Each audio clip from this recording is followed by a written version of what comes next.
ए धन कहवर तू सजइहा हो कि गेरुआ साड़ी में जइहा हो। ए धन कहवर तू सजइहा हो कि गेरुआ साड़ी में जइहा हो।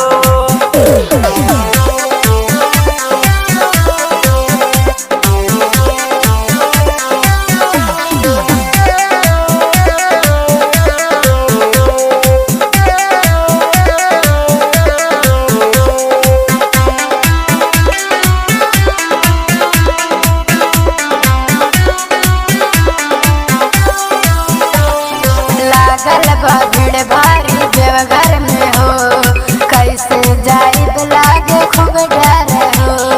भोला के कृपा से होई दुख दूर हो, भगतन के दर्शन करई है जरूर हो।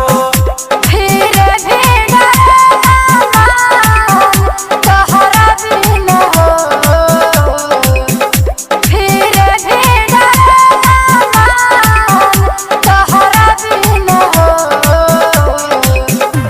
ए धन कहवर तू सजइहा हो कि गेरुआ साड़ी में जइहा हो।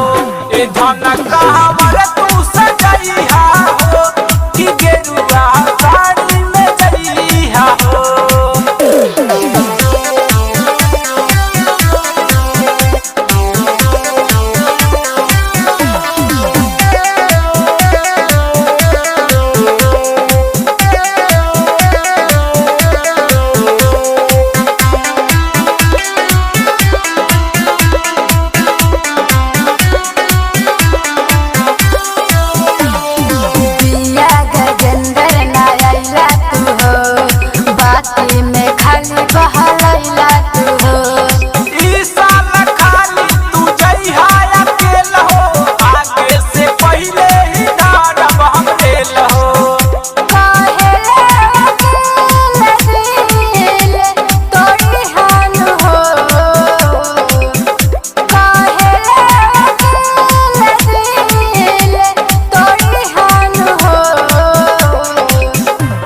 ए धन कहवर तू सजइहा हो कि गेरुआ साड़ी में जइहा हो।